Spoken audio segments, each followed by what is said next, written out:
Thank you, thank you, thank you, St. James. Only the PNM in St. James could get me away from my wife at this time on this day. But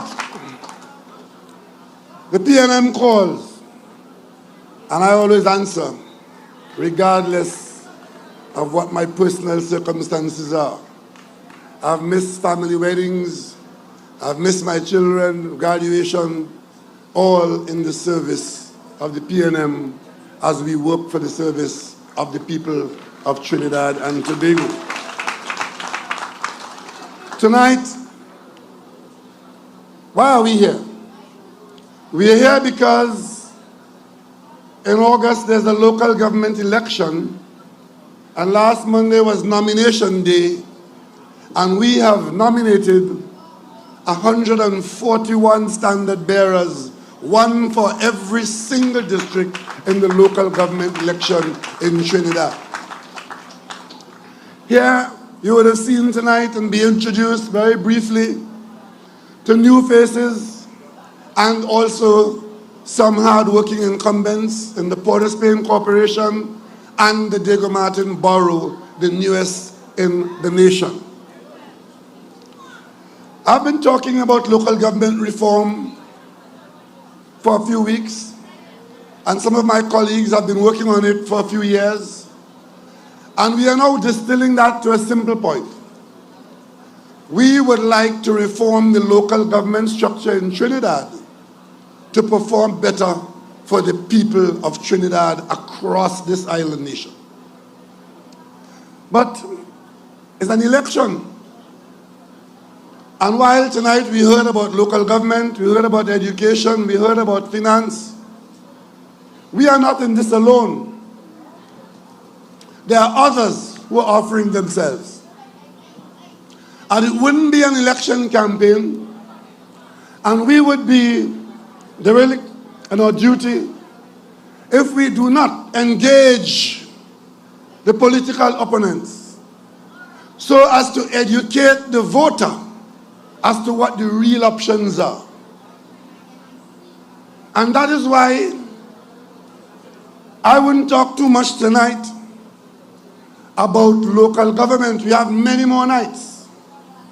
But on nomination day, I saw an invitation to treat. And tonight, the battle has been joined. Because if the people of Trinidad and Tobago don't know what dangers they face, I am in a position to tell you. And I want to speak to you tonight from St. James all the way down to Cedros and even to Charlottesville, even though you're not involved in the election, because you need to know the dangers we face. And this is not a debate. These are facts that you need to know. As Prime Minister of Trinidad and Tobago, I saw a former Commissioner of Police who today is the leader of a political party engaged in these local elections as an associate in some accommodation with a former political party that almost wrecked this country, saying to the country that he has come to the political arena to take on Keith Rowley. Pleased to meet you, sir. Because you see, I, as political leader of the PNM, we open the doors of this party wide, wide, wide. And we have our principles, and we say once you are prepared to subscribe to those principles, you are welcome to join us in the People's National Movement. But more than that, we are also saying that we do not shut out other people from other political entities if they reach a certain standard to do national duty and are willing to do that duty with the PNM, even though they are identified with other political organizations. And that is not old talk.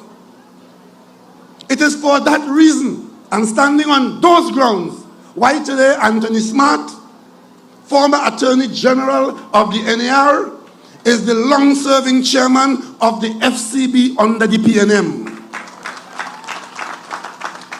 It is for that reason why a former UNC member of parliament, my parliamentary colleague on the opposite side of the floor, is today and has been for the longest while the chairman of the National Petroleum Company.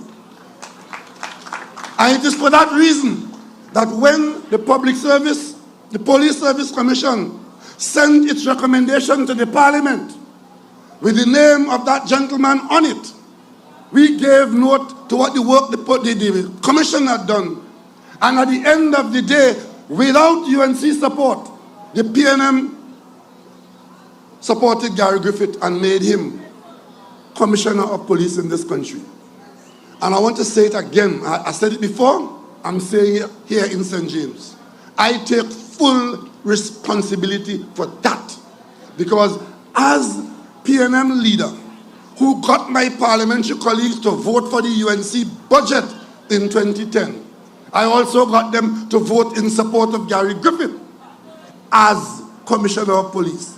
And in case you all don't know, the Commissioner of Police in Trinidad and Tobago is a very serious responsibility.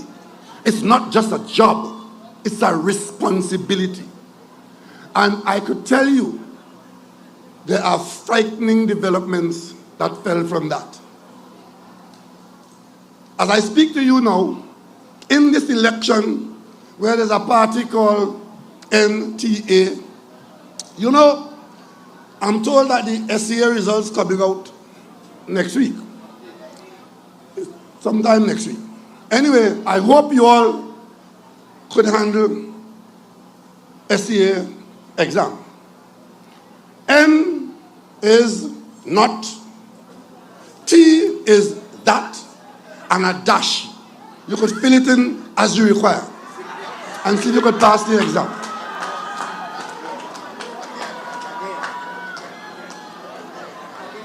I hope you pass on Monday. But I'm saying to you, following the principles of getting what appears to be the best person from wherever they come from, that gentleman was put in office. I cannot now speak to you on the details of what has disturbed me, but suffice it to say, at the end of his contract, the government that I led wanted no part of him. Because we discovered that not everyone who says they love this country will do what is right for the people of Trinidad and Tobago. The next thing I know, I had to invite people to go and find out what is happening in the police service. Because I was hearing in my capacity as Prime Minister and Chairman of the National Security Council that certain things were very unwell in the police service. So I had to try to find out, because that is my job. As I speak to you tonight, I did find out that there were grave problems in the police service. That ended up in the court, where I am now talking to you, and I'm injuncted from telling you about a report that I would have read moons ago, sleeping with it at night, but I can't tell you, because the court has said until certain works are finished by the Commissioner of Police, I cannot speak to anybody in this country about that report. But I could ask a question. I could ask a question, and I want you, the people, to ask yourself that question and get an answer. Because this gentleman is now offering himself to be elected to get into executive authority in this country.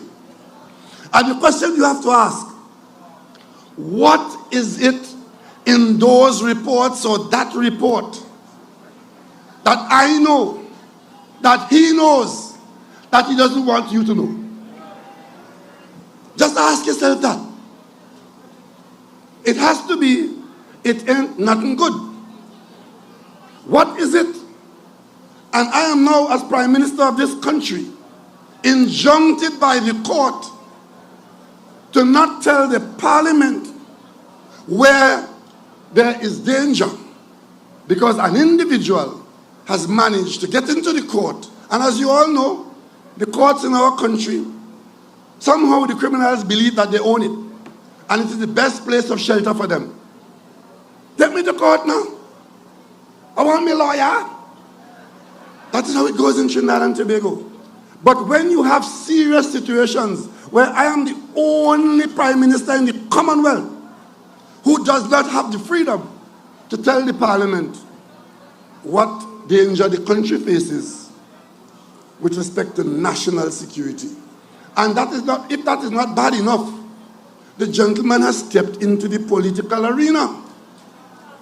So even though I am injuncted with respect to putting the report to you, to the parliament, to anybody, I could read for you and tell you that what I'm reading here is from the Newsday of Saturday, 13th May 2023. Because I'm sure most of you would have missed this article.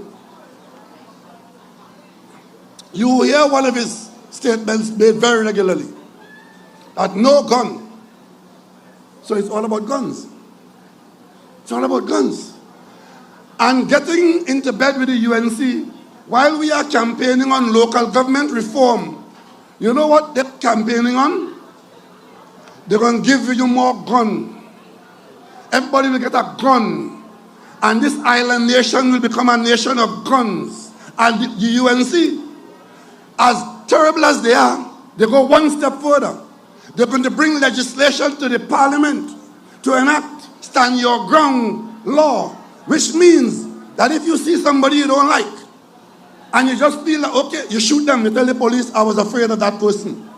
A child ball bounced into your yard, and the mother come behind to follow the child, and at the end of the day, I'm saying it here tonight in St. James, if you all don't believe me, don't doubt me.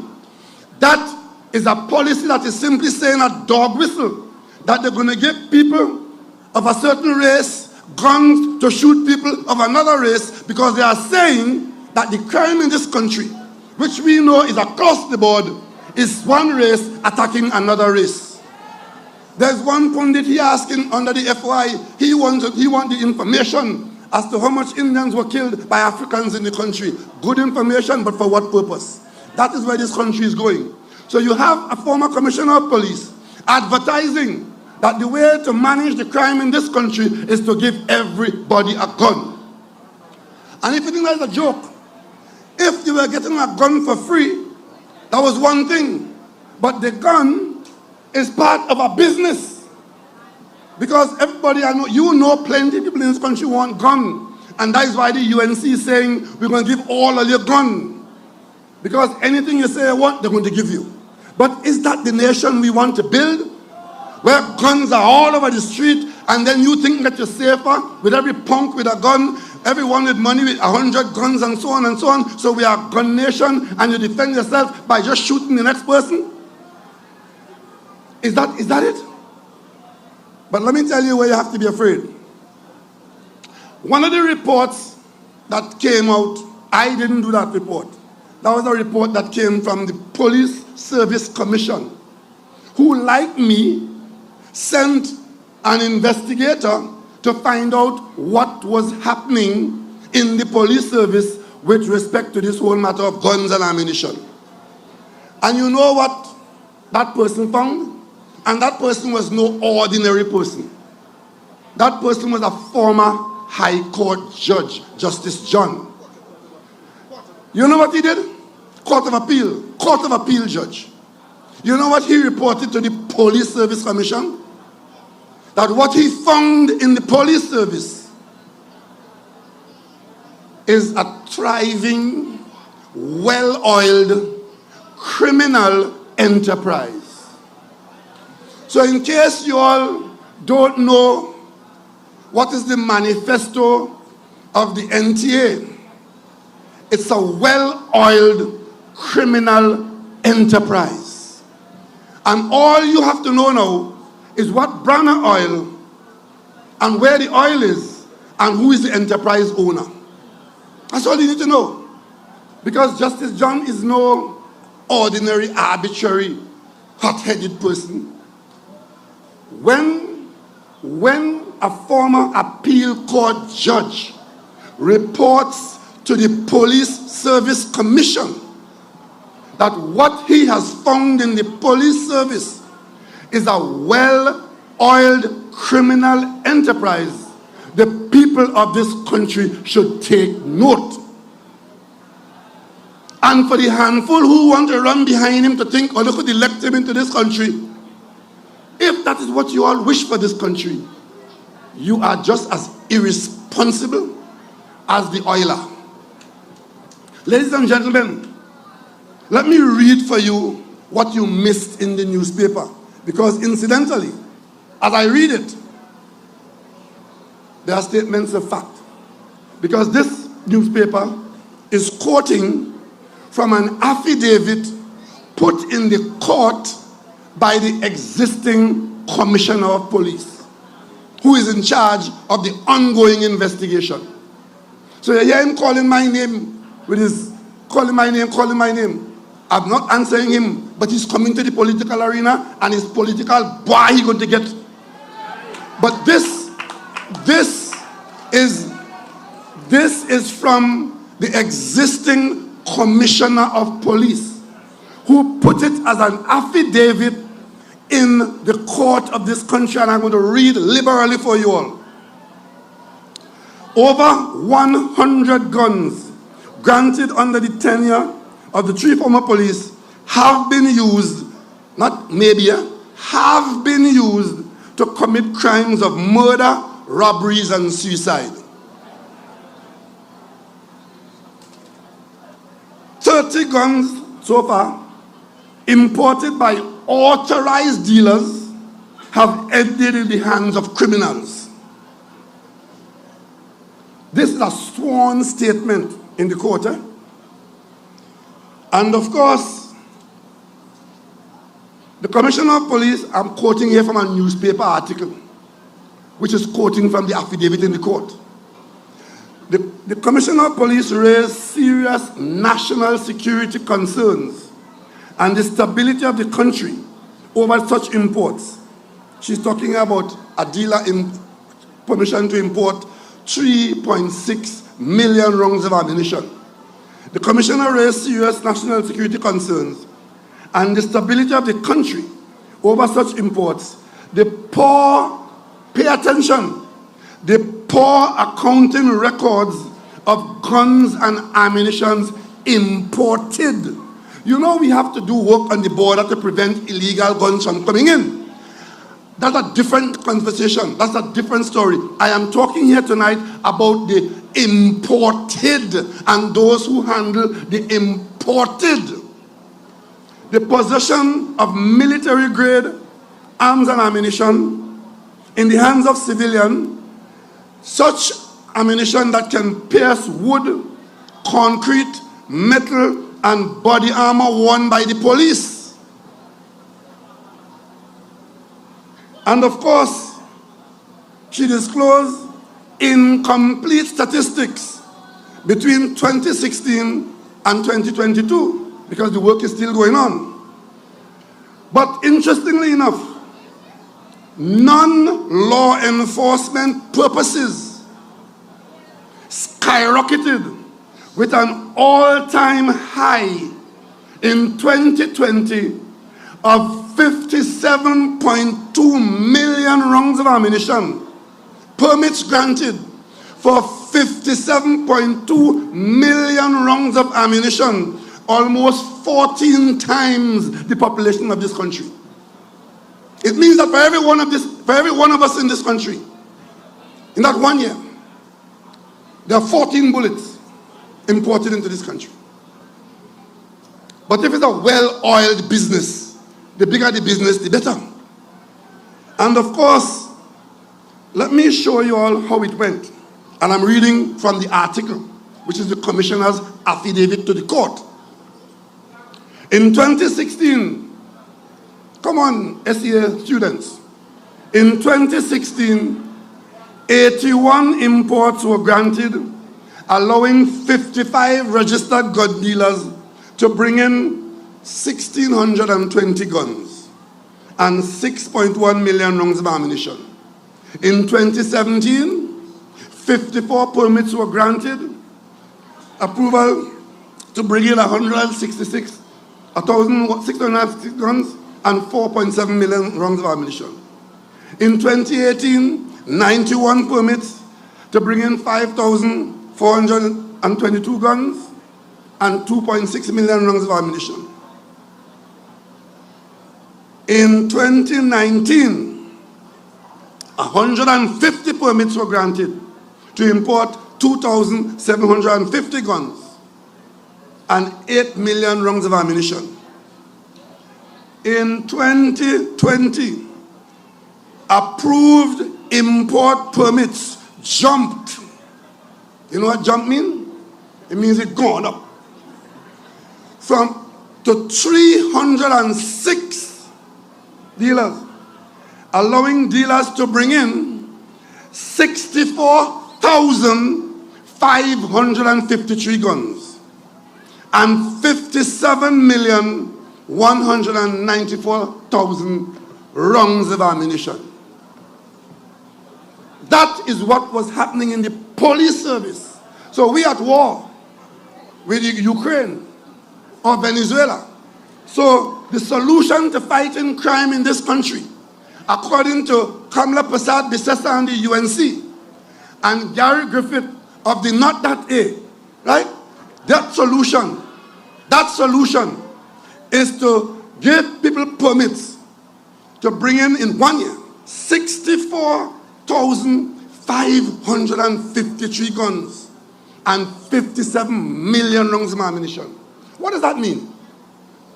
Recently, here in St. James, 2 killers came to kill somebody at close quarter, point blank.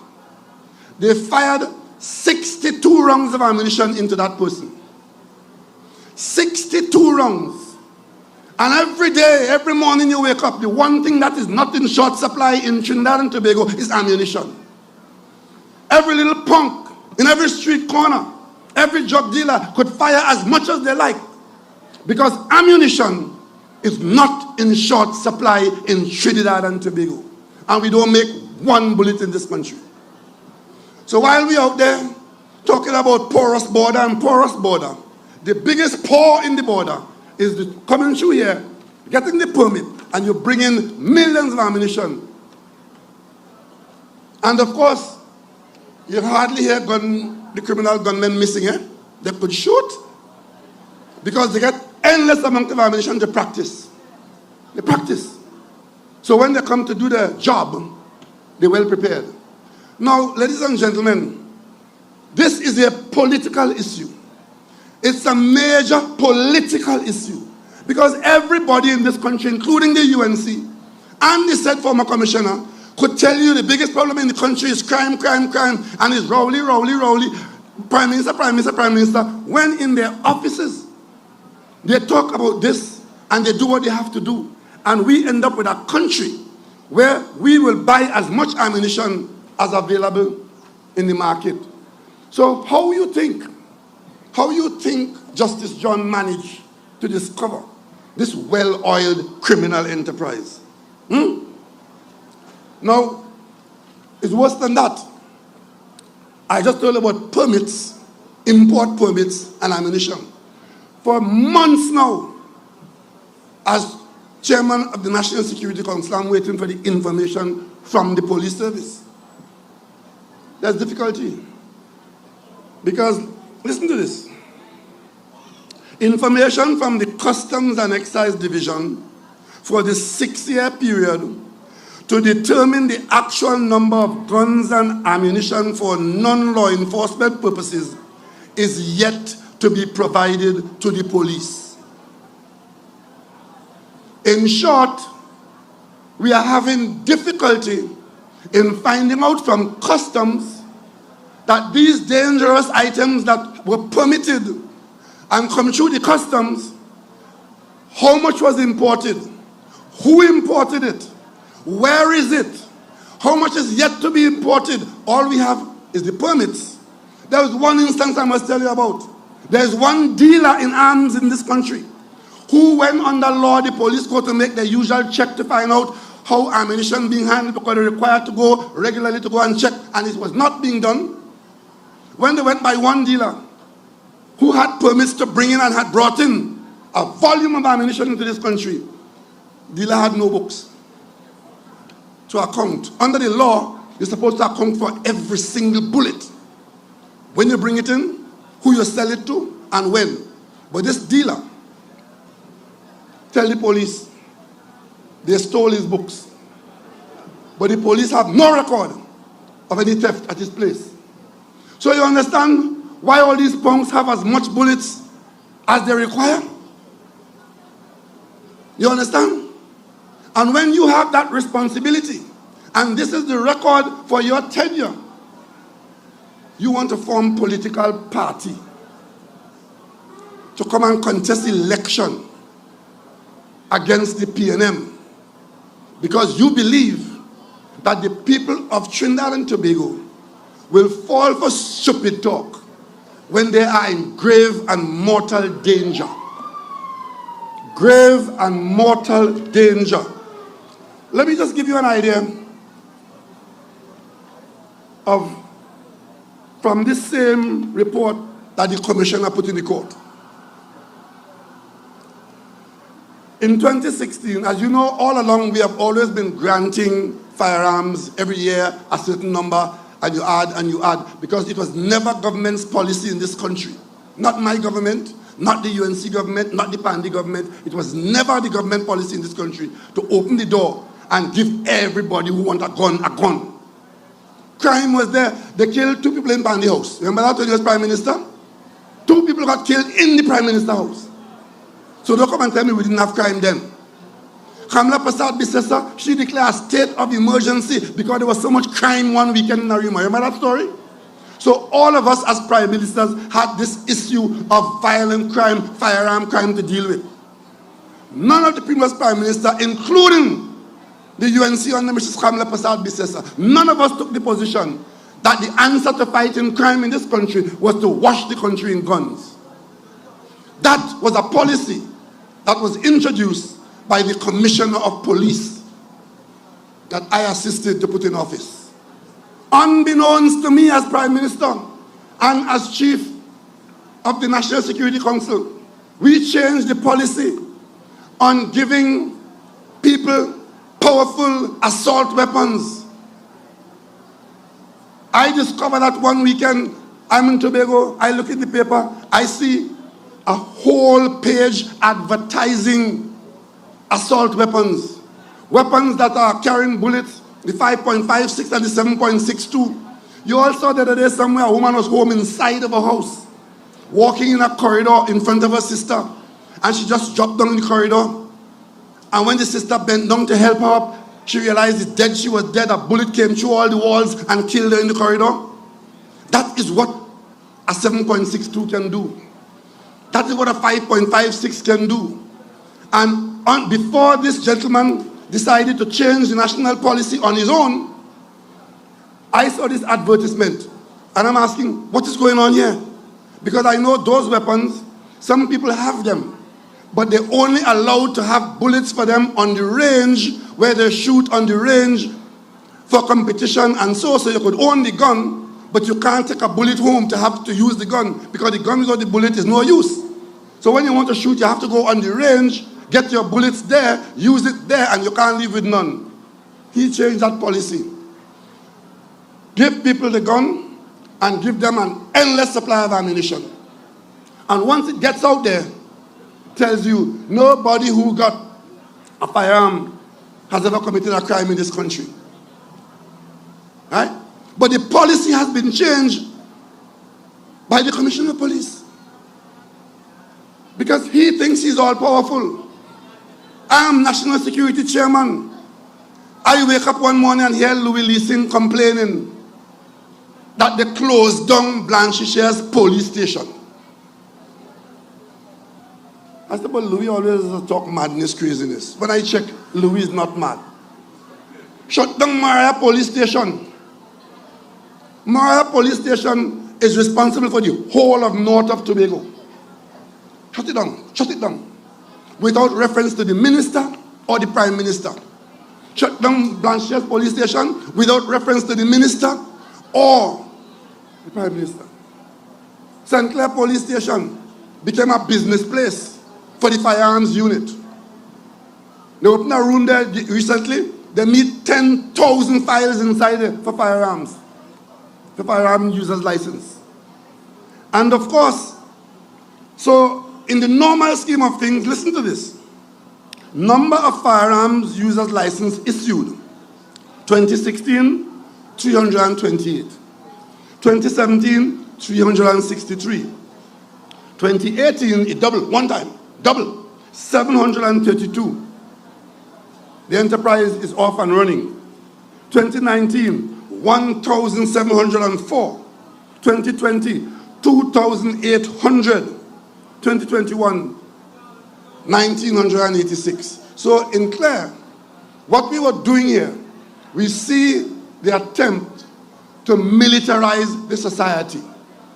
And coming into the information is that a lot of this is not being done for free. We've always heard about corruption in that department, but this is a different story on a different scale. And of course, as I speak to you now, I don't have all the information. Would you all believe that? And I can't tell you anything else tonight because I don't want to breach the court order.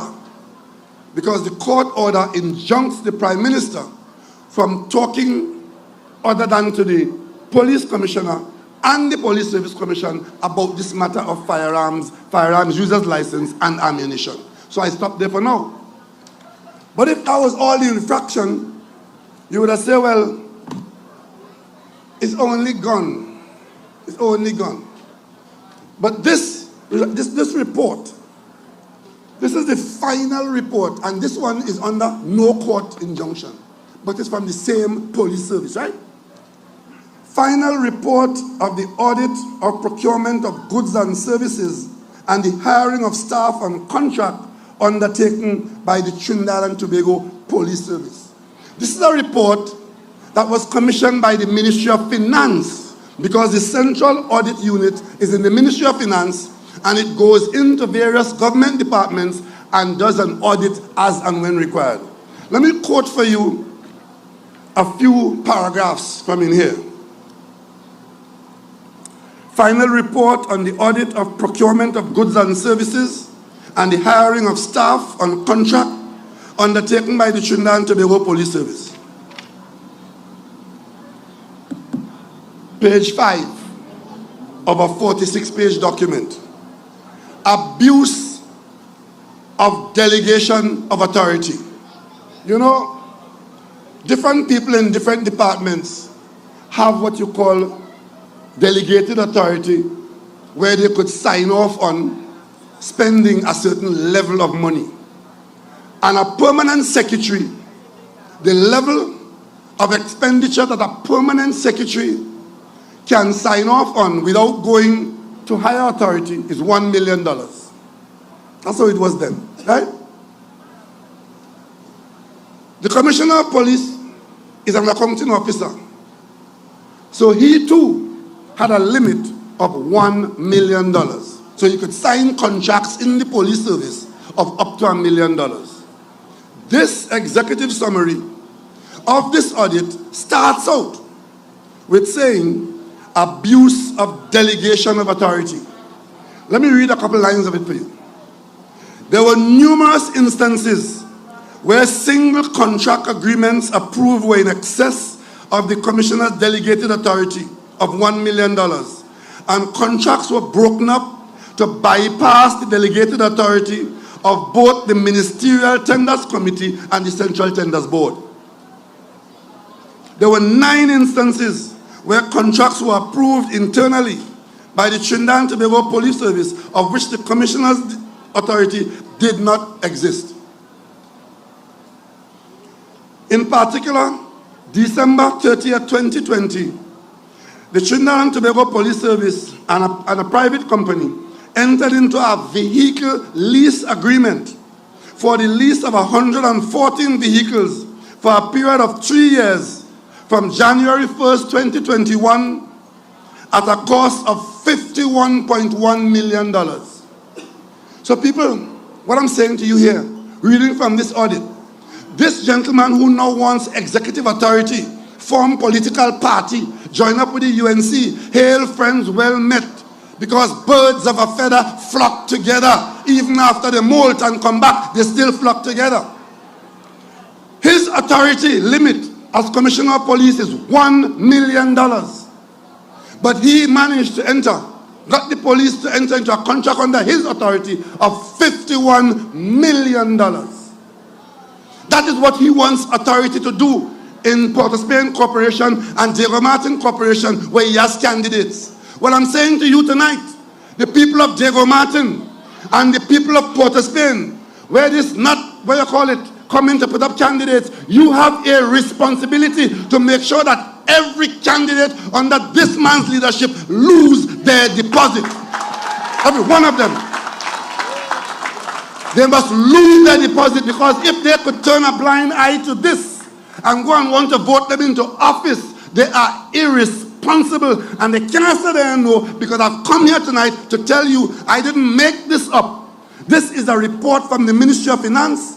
The other one is a report from the Commissioner of Police in the court, and I as Prime Minister am injuncted from telling you the rest. But I go on. In this report, contract for $12 million, sign off on. And of course,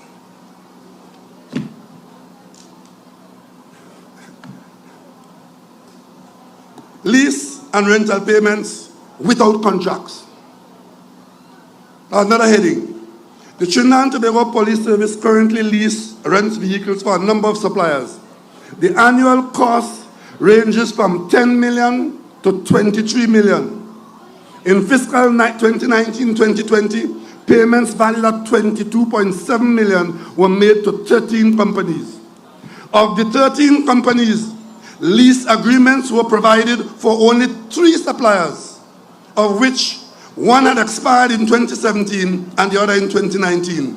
There were no documents and contracts within the Trinidad and Tobago Police Service to support the selection and award of the other contracts. Is that how you run a government department? Is that how you want to run the country? Is that a badge of honor to pole vault you up into the political arena and telling you how popular he is and he gonna win this and he gonna win that? I could tell you, he knows he had nothing to win. This NTA entity was formed deliberately in the hope that it will provide protection for people who behave like that. So when the police come after them, they could say it is politically motivated. But the documents are all here. All here. Page 9. Excessive cost. That's the heading. Under hiring. In 2015, persons hired 401, 67 million. 2016, 61 million. 2017, 57 million. 2018, 54 million. So you saw the level of hiring by contract. 2019, 63 million. 2020, 73 million. 2021, 89 million. That's excessive hiring, and the details are all here. Enhancement of salaries. The commissioner, in issuing contracts, enhanced the salaries of the individuals by 20% gratuity payment, then stated that there would be no gratuity payment, but then increased the salary by 20%. So you pay the gratuity before the gratuity was due. Pay it on the salary during the life of the contract. Those are the kinds of things that these people believe qualify them. Page 15. Below table 3, I'm quoting, Below reflect contracts that were approved and executed in excess of the Commissioner of Police limit of 1 million. Number one, 2017, 2018, there were 2 such. 2018, 2019, there were 2. 2019, 2020, there was 6. 2.5 million, 11.9 million, 10.8 million, 4 million, 3.8 million. 2021, 2020 to 2021, 2.8 million, 11.9 million, 10.8 million, 5.3 million, 4 million, 1.8 million, 3.8 million. And the heading is contracts that were approved and executed in excess of the Commissioner's limit of 1 million. Ladies and gentlemen, this is what has been going on. This is what the investigations have discovered. This is what somebody feels is a badge of honor and a passport to being elected in Trinidad and Tobago. But I ask you, why are you surprised? Why are you surprised? And why are you surprised that when the UNC can't find candidates because they're balling, call the election now, call the election now? When the Privy Council ruled, as it was in the beginning, so shall it be in the end. We were never running away from any election. We were moving cautiously in transition to an election later in the year. The Privy Council ruling didn't order an election, but I thought that since this was a big issue and the accusation was that the government was in fact breaching rights of under the Constitution, even though it was said in the judgment that was not so, I said, okay, let's go to the poll in 90 days. And guess what? Nomination day, they can't find candidates. So they form accommodation. Accommodation to do what? To do exactly what the UNC has made a name for and what that NTA group led by that gentleman is showing you here. That is his idea of managing public affairs and managing public money. And people like that, you keep them as far away from government money as you can, because if they could do this inside the police office, what do you think they will do in the corporation? And when the UNC heard that they have done this, that he had done this, they said, come back home, boy, your talent get better, you're better than we, come back home. So he gone back home.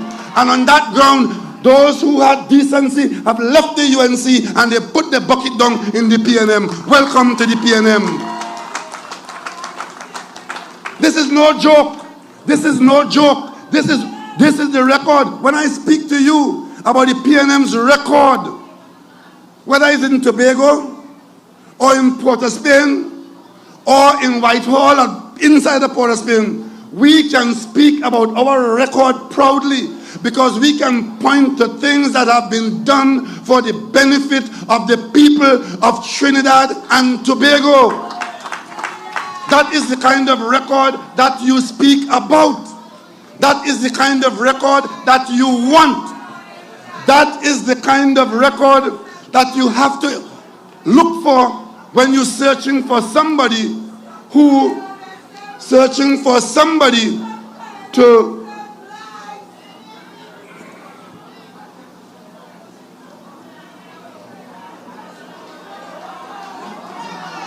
that is what they encourage. We are having our political meeting. We don't go into anybody's political meeting and behave like that. But that is what they want to bring into this country. And I'm asking you to reject it. In 68 years of the PNM, in 68 years of the PNM, we try to be stronger, we try to be better, we try to be more decent. And when people are coming to tell you, you heard tonight from the Minister of Finance that we in this government, we first heard about something called inheritance tax created by the UNC. And when we said it is not so, nothing that we could say could prevent the leader of the opposition from stopping, from refusing to be repeating that unadulterated lie to the population that there is some issue about inheritance tax which warrants you being involved to protect yourself from some new P&M tax. And I want to say to the media tonight, please do not write again about the P&M introducing property tax. Property tax. Property tax is the law. It is the law. We are not introducing it. It has not been collected because there was an amnesty for a number of years given by the UNC. And the UNC ended the amnesty. And therefore the law came back into force under the UNC. So don't go writing about the P&M bringing property tax. It is the law, and as a matter of fact, we are duty bound under our oath of office to observe the law.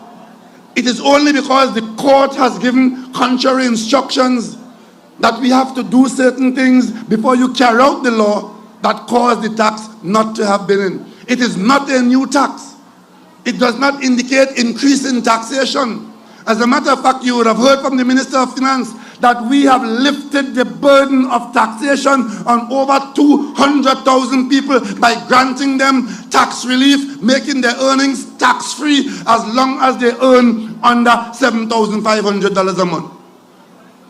So people of this country, there are too many schools, there are too many sources of truthful information for you to be fooled by people who could come and tell you that an issue in this election is inheritance tax, when in fact there is no such thing anywhere in the political or governmental ether in this country. That is an individual to watch. If you could so disrespect the people of this country to fabricate a lie like that and try to use it as an election campaign, you know what that tells me?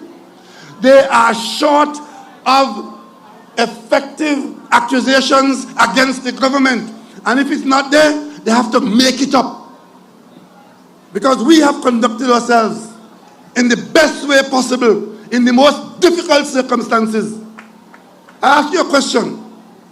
How many hundreds of millions of dollars did this government hand out to people in literally giving away cash to people in business or in their homes during the COVID? Because that is what the circumstances were called for. We did that. Have you heard about any financial scandal about it? But of course, now that I've said that, from tomorrow the UNC started a lie about it. But the bottom line is, we have done that without scandal in this country. You could imagine if the UNC was in office, requiring to hand out all those hundreds of millions of dollars? Eh? But we could say proudly, the record will show that we did what had to be done, and to the best of our ability, got those monies to the people for whom they were intended. Whether it was the small man or the big man. That is how our country is run for the better.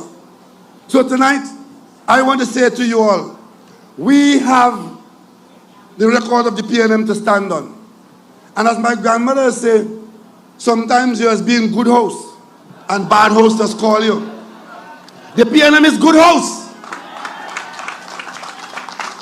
The P&M is the house that Eric Williams built. The P&M is the house that you lived in since 1956. And the only time rooms were added and it was made more comfortable and more opportunities came to you, it was when the P&M was in office. That's what it is. So local election or general election, your port in any storm is the people's national movement. To make us look bad, they have to lie on us. They can't engage the items of governance that we engage. They can't tell you that when we had to shut this country down completely during COVID. Schools closed, teachers home, factories closed, economy shut right down. and we survived. And then we restarted the economy, and the companies were still there, ready to restart, and our economy has bounced back now to the level where it was before COVID. And we should thank God for that instead of telling lies about it. You know, some of them like to describe me in the worst possible way, but I don't listen to that. I listen to you, the right-thinking people who know what good leadership is and what it did for you when it was required. We are not here to promote ourselves. We are here to promote our policies and our programs. And you, the people, have a responsibility to decide what you support and what you don't support. And there's no way the decent, right-thinking people of this country could support an individual with a record like that in the police service, where he was given an opportunity to serve the country, and instead of that, got himself embroiled in all kind of scandalous arrangements and became more and more disrespectful by the hour. You couldn't say anything about him. You on Facebook to cuss you.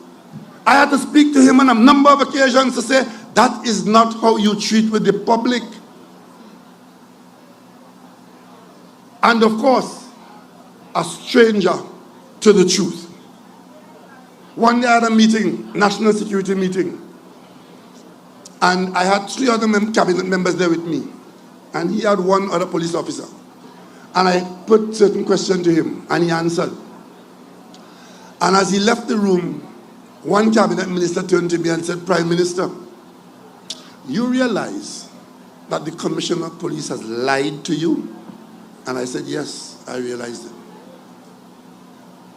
That is what we have been dealing with. That is what is now in front of us.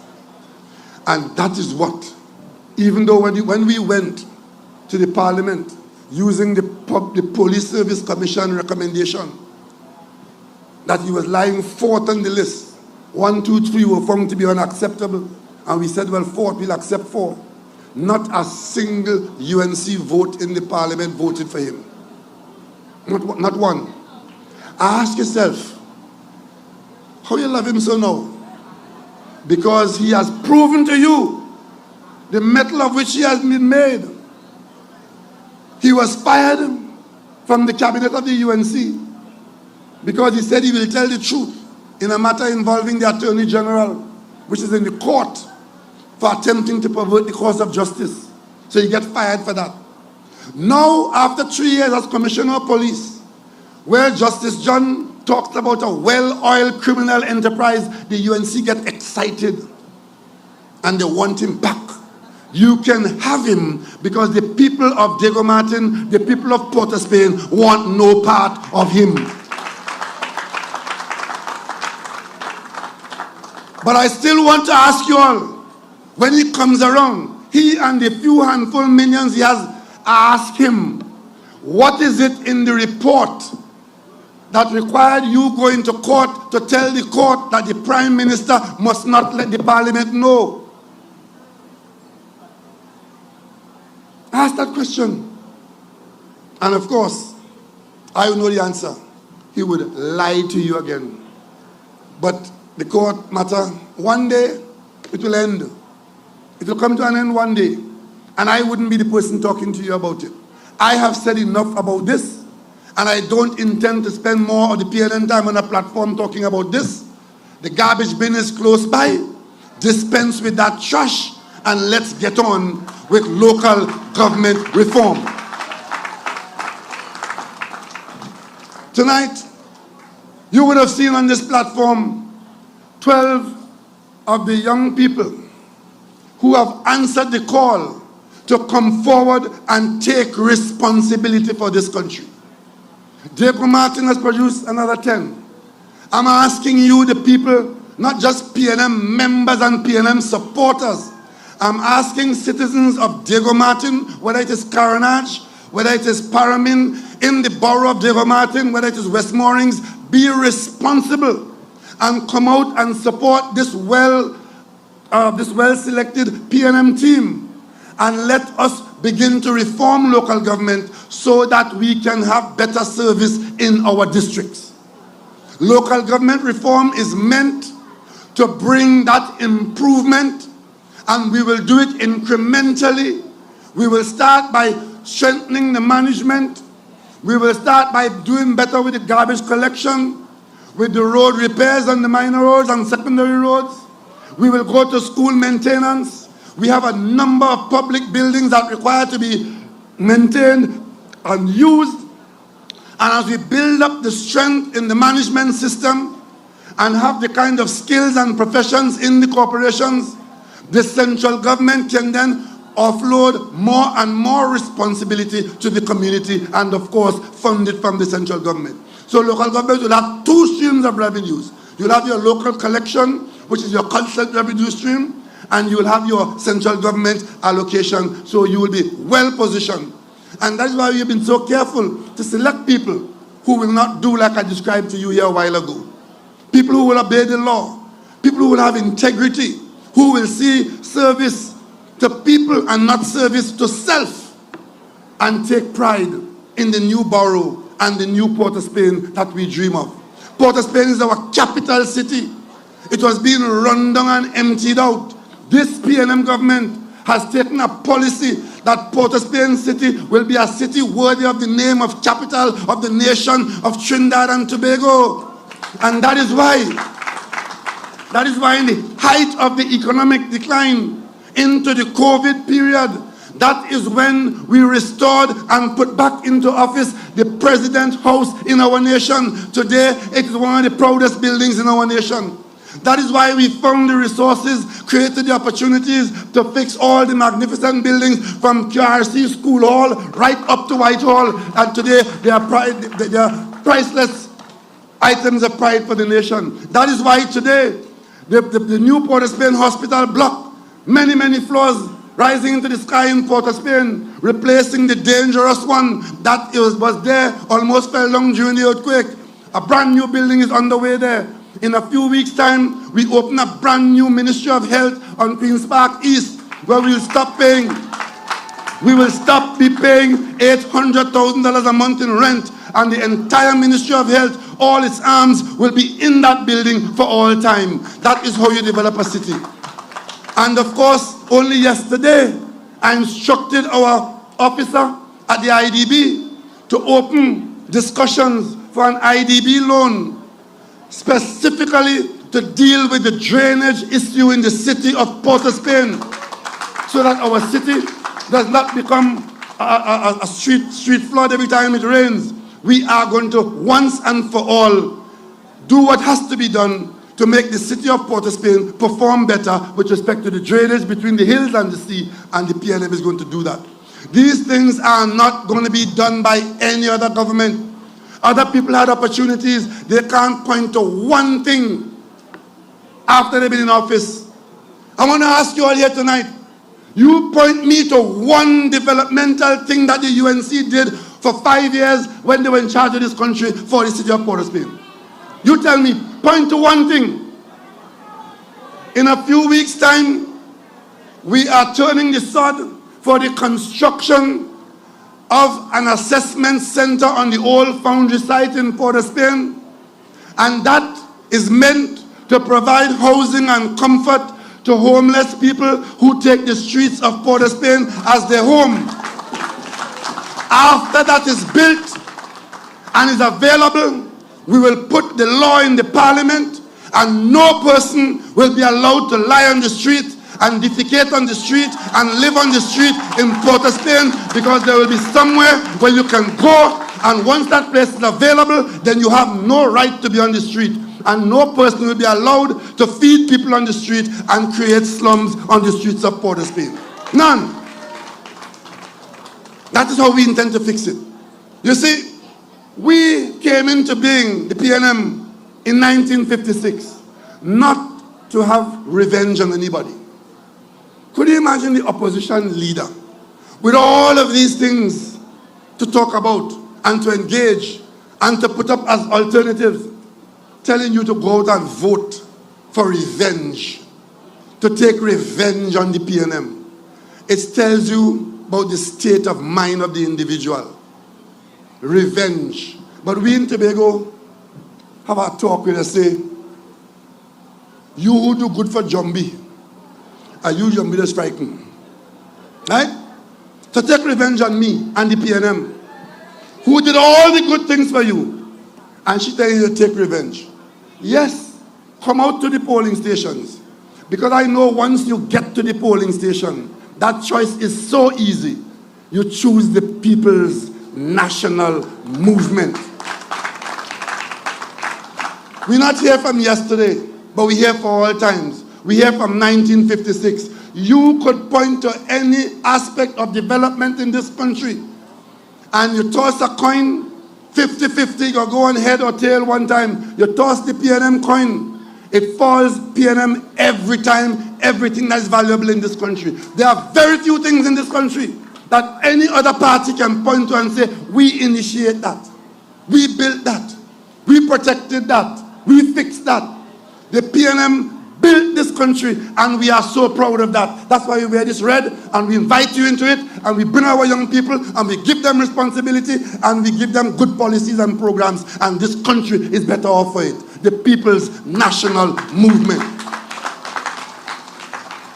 So tonight, I could stand here all night and tell you what we did in this city. Right next to me there, within walking distance, is a line-up machine. You know what that means? It means that you can get the best cancer care in the world right next door to the hospital. The PNM put that there. And you know when we bought that? We bought that when the budget had fallen from 60 billion to 43 billion. It cost $75 million. But we banged the belly and we bought it. And it's there every day. You would see in the papers, kudos, applaudits for the excellent staff and the excellent service that goes on in the St. James Hospital, where specialist care to those who are fighting cancer get it there in St. James, in a government facility. You think that is available abroad for free? You go and get that care abroad, you can't don't pay for it. But people in this country somehow being encouraged to think that your country is ill-treating you. I want you to acknowledge that a lot of what this country gives you for free, others can't pay for it in other countries. And they have a handful of people here trying to tell you that Trinidad and Tobago is the worst place in the world. If it is so bad, how come everybody wants to come here? How come? How come they all rushing to come here? I say to you all, be careful what you ask for. You may get it. You have been asking for good government. You got it from the PNM. In 2010 to 2015, you know what bad government was. We have been in government for 8 years. There has not been a single report of false papers in any job in this country. Not one. Not one. There's nobody in this association on the platform here who the police looking for or who on bail. None. There's nobody here who describe themselves on a political platform as fake. Whether it's fake hair or fake face or bleach skin, all of you fake. All of you. Yeah? When I was a child, we used to have a place, a bush, where they used to bleach clothes without the bleach and blue. You put the clothes in wash it blue soap, and you see how the color changing? Have you seen that? God didn't do a good job to them bleaching themselves. That is it. I mean, if you can't be true to your own skin, to your own color, what are you going to be true to? There's nobody on this platform who is bleached.